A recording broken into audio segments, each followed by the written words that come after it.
ओम शांति। Check and change part 2। अपने आप को हमने चेक करना है और चेंज करना है।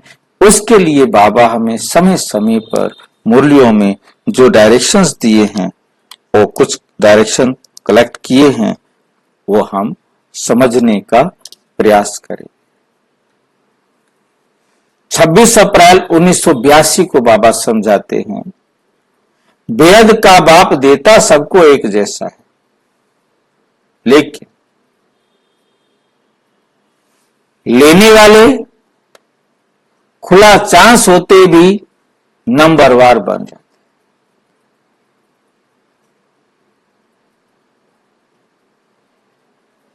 चांस लेने चाहो ले लो, फिर ये उलाना भी कभी नहीं सुनेंगे कि मैं कर क्या सकती हूं।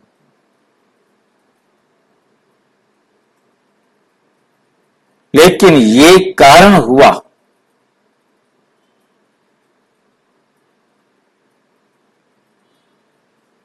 लेकिन ये कारण हुआ।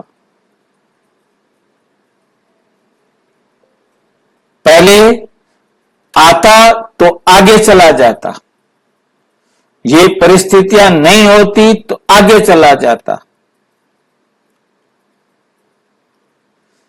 ये उलाने स्वयं के कमजोरी की बातें हैं। स्वस्थिति के आगे परिस्थिति कुछ कर नहीं सकती। आपकी स्वस्थिति अच्छी है तो परिस्थिति आपका कुछ नुकसान नहीं कर सकती।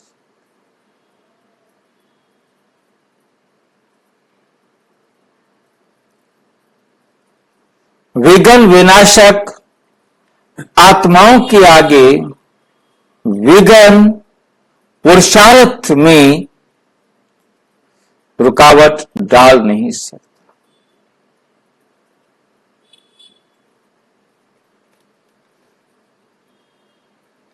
6 जनवरी 1988 को बाबा ने समझाया, जिससे ईर्ष्या व घृणा होती है वहां भी झुकाव होता है। दोनों में वो याद आता है। जिससे ईर्ष्या है वो याद आ रहा है, जिसने गलत काम किया वो भी याद आ रहा है।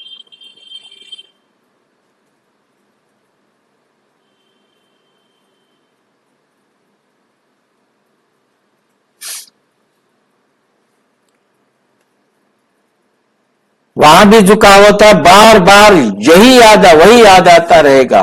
बैठेंगे योग में बाप को याद करने और याद आएगा जिससे गिरना है, जिससे ईर्ष्या है।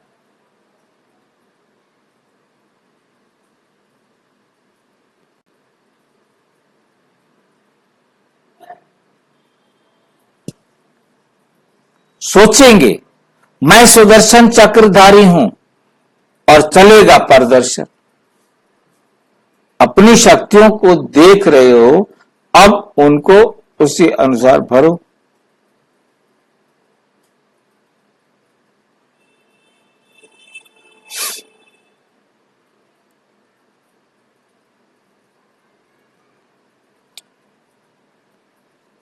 और चलेगा चक्रधारी हूं, मैं सुदर्शन चक्रधारी हूं और चलेगा प्रदर्शन। हम दूसरे के देख रहे क्यों ऐसी बात इसके खिलाफ कर, मैं भी ऐसे करूं।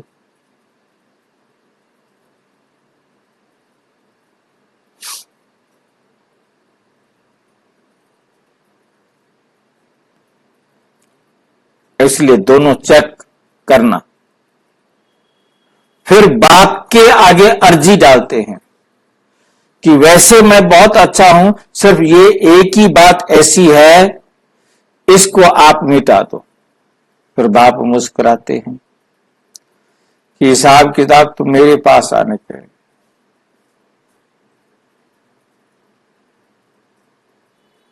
बाप मुस्कुराते हैं कि हिसाब बनाया अपने और चुकतू किया बाप ने। बाप करे चुकतू क्या, आपने हिसाब बनाया है तो आपने बराबर करना है ना। चुकतू करावे ये विशेषता नहीं हो सकती।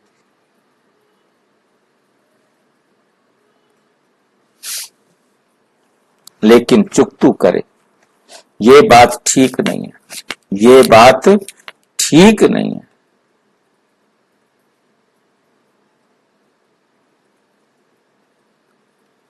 बनाने के समय बाप को भूल गए और चुकतू करने के टाइम बाबा बाबा कहते हैं।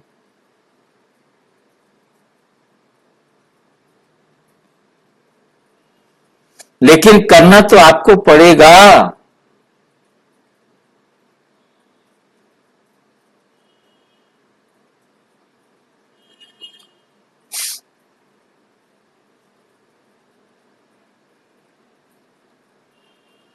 तेईस 11/89 को बाबा ने समझाया। कई बच्चे एक व्रता बाप में बड़ी चतुराई करते। कौन सी चतुराई करते? बाप को ही मीठी मीठी बातें सुनाते हैं। क्या सुनाते हैं? बाबा आप बाप भी हो, आप टीचर भी हो, आप सतगुरु भी हो।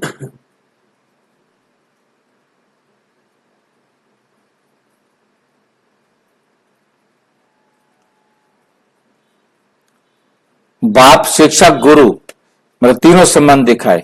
मुख्य संबंध तो आपके साथ है, लेकिन साकार शरीर धारी होने के कारण, साकारी दुनिया में चलने के कारण कोई साकार त्वरित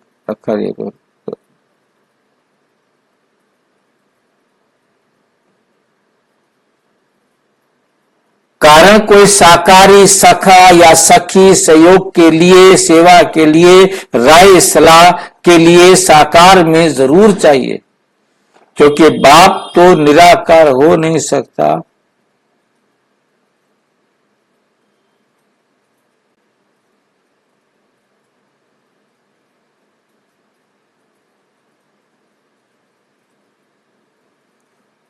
इसलिए सेवा साथी है और तो कुछ नहीं। उनको सेवा साथी बनाओ परंतु और कुछ नहीं।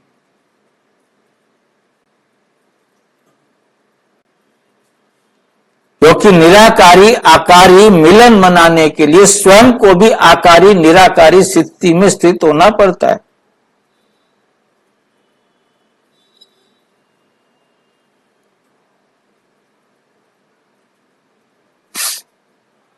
वे कभी कभी मुश्किल लगता है, इसलिए समय के लिए साकार साथी चाहिए।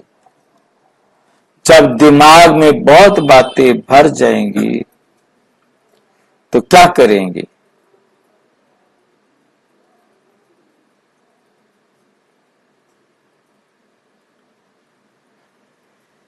बहुत बातें भर जाएंगी तो क्या करेंगे? सुनने वाला तो चाहिए ना। एक व्रता आत्मा के पास ऐसे बोझ की मीठी आत्माएं बहुत बहुत होती।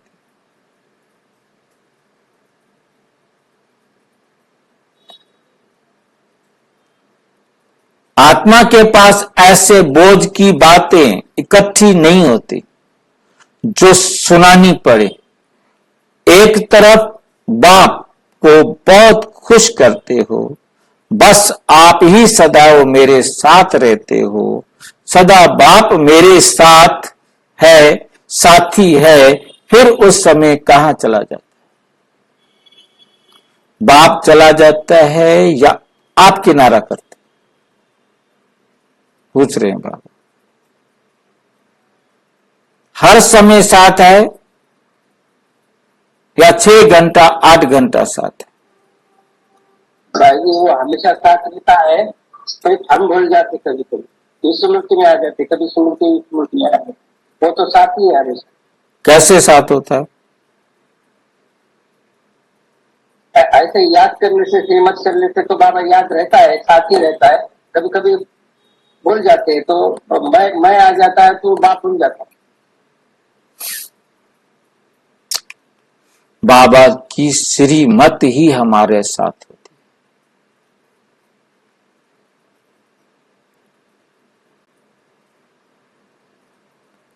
बाबा की श्रीमत हमारे साथ होती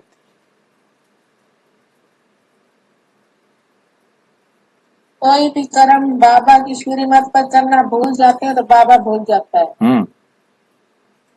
6-8 घंटा साथ है, वायदा क्या है?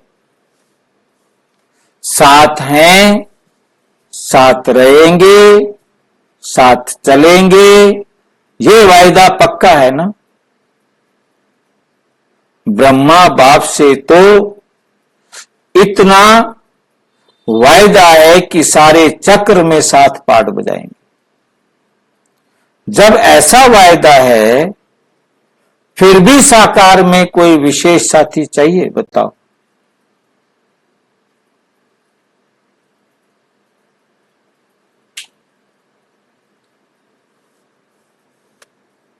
बाप दादा के पास सबकी जन्म पत्री रहती है, जन्म पत्री अपने पास रख के बैठता है। बाप के आगे तो कहेंगे आप ही साथी हो। जब परिस्थिति आती है, फिर बाप को ही समझाने लगते हैं, बाबा ये तो होगा ही ना।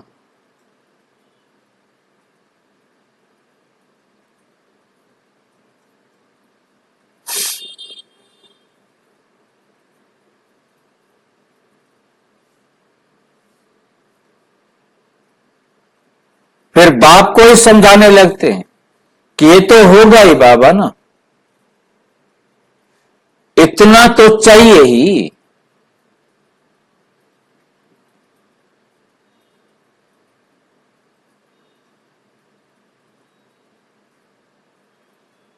इसको एक व्रता कहेंगे।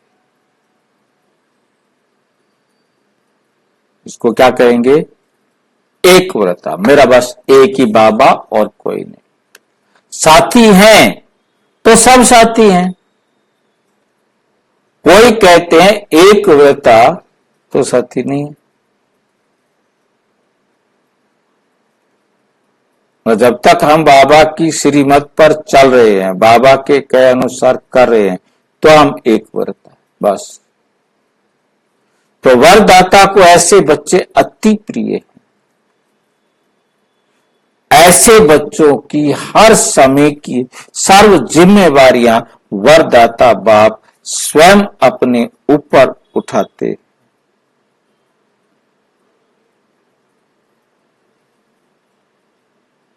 भाई जी इसका उदाहरण दो ना।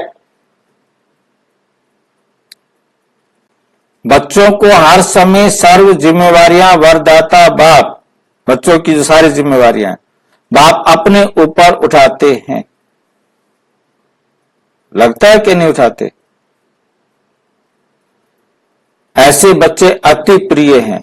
ऐसे बच्चों के हर समय की सारी जिम्मेवारियां वरदाता बाप स्वयं अपने ऊपर उठा सकते हैं कि नहीं उठा सकते? बाबा की श्रीमत में चलने वाले बच्चों की ऑटोमेटिकली उठ जाती है जिम्मेवारी। उनको पूरा कर देता है बाबा। हाँ भाई जी उदाहरण दो ना तब। मेरे को समझ में है, पूरा कर देता है बाबा। बाबा उठाता है, बाबा करता है। खेत में हल भी चला देता है, रोटियां भी बना देता है, पानी भी पिला देता है। करते हैं बाबा। बाबा जब हम बाबा की श्रीमत के अनुसार चल रहे हैं, वो काम ऑटोमेटिक एक्यूरेट होगा। अभी हमने थोड़ी देर पहले भी यही बात की कि श्रीमत हमारे साथ होती है, बाबा हमारे साथ नहीं होता। बाबा के हाथ नहीं है, वो हमारे सिर पर हाथ नहीं रखता। बाबा भाई जी हम जब त्याग में परफेक्ट होते हैं, उसके अंदर अनुभवी बन जाते हैं, तो हमारा काम इजी बन जाता है ना। तो फिर बाबा ही साथ में समझो। बाबा हमारे साथ सिर्फ श्रीमत होती है बाबा की। हमने श्रीमत के अनुसार सारे काम कर रहे हैं, तो सारी जिम्मेवारियां बाप ने उठा के रखी हैं। हमें कुछ सोचना नहीं पड़ रहा। जो बाबा ने करने के लिए कहा हुआ है वो हम कर देंगे, जो बाबा ने कहा नहीं करने के लिए कहा है वो नहीं किया। बस हमने बाबा का कहना मानना है बस।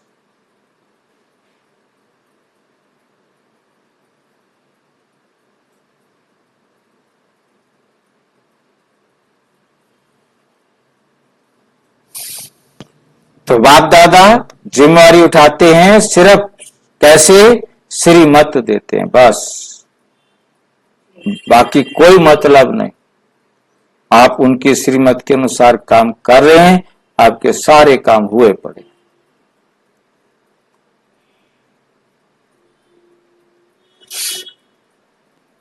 माताएं बहुत करके कहती है, 17-12 89 को बाबा कहते हैं, कब तक हमारा बंधन रहेगा? माताएं कहती है, हमारा कब तक बंधन रहेगा? ये भी क्या बंधन बन गया है? बाबा पूछते हैं, ये भी बंधन बन गया है? मेरे साथ रहना, मेरी श्रीमत पर चलना। ये तो मालूम है कि ये बंधन है, लेकिन अब ये सोचो कि योग से बंधन मुक्त कैसे बने। ये भी ज्यादा नहीं सोचो।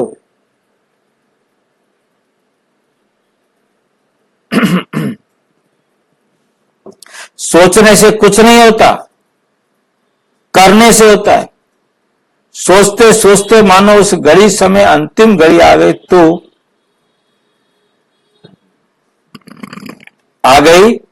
तो क्या होगा? क्या होगा? कुछ होगा? बंधन है ये सोचते जाएंगे तो कहां जाएंगे? बंधन में बन जाएंगे, पिंजरे में।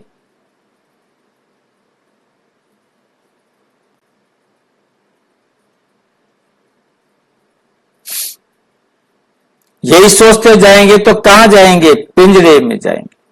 अंत में अगर बंधन याद रहा तो गर्भ जेल में जाना पड़ेगा।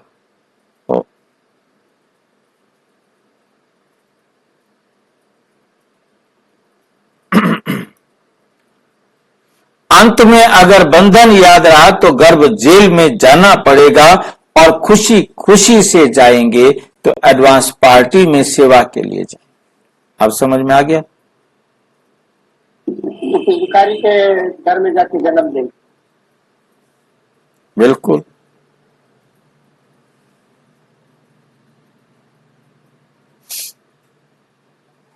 इसलिए कभी भी अपने से तंग नहीं हो। भाई जी, हाँ जी, भाई जी, जिस आत्मा का मतलब पाठ होगा दोबारा जन्म लेना, फिर उस आत्मा के साथ हिसाब किताब, वो तो फिर बंधन मुक्त हो ही नहीं पाएगा ना। देखो, बंधन मुक्त तो तभी है जब बाबा की श्रीमत के अनुसार कर रहा है। जैसे ही उसने विकारी हमारे बंधन है, विकार मुक्त हो जाएगा तो विकारी के यहाँ जन्म का को लेगा, नहीं देगा। भाई जी, बात सारी ये आ रही है कि बाबा बंधन नहीं देता, बंधन में हम जाते हैं, हम बाबा को छोड़ देते हैं। बाबा कैसे कहते हैं, देखो,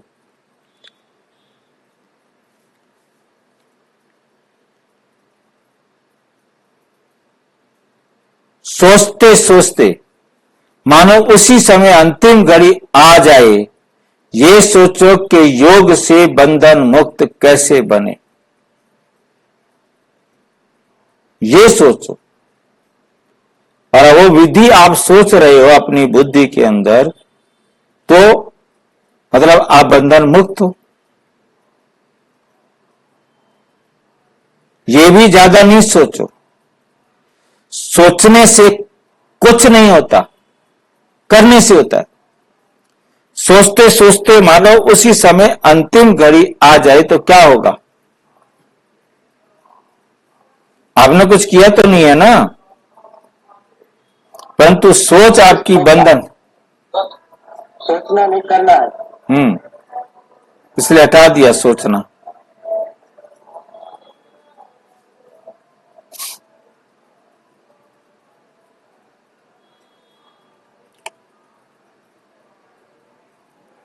ये सोचते जाएंगे तो कहां जाएंगे? पिंजड़े में जाएंगे। अंत में अगर बंधन याद रहा तो गर्भ जेल में जाना पड़ेगा, और खुशी खुशी से जाएंगे तो एडवांस पार्टी में सेवा के लिए जाएंगे। इसलिए कभी भी अपने से तंग नहीं हो, खुश रहो, क्या करें कैसे करें ये नहीं सोचो।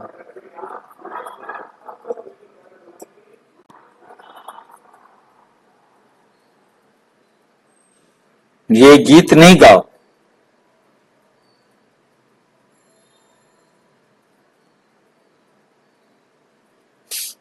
अच्छा, ओम शांति। और विस्तार से जानने के लिए प्रजापिता ब्रह्मा कुमारी ईश्वरीय विश्वविद्यालय के किसी भी सेवा केंद्र पर संपर्क करें। और यदि कोई प्रश्न है तो 9213106986 पर केवल टेलीग्राम करें। 9650692270 पर केवल व्हाट्सएप करें, फोन नहीं। ओम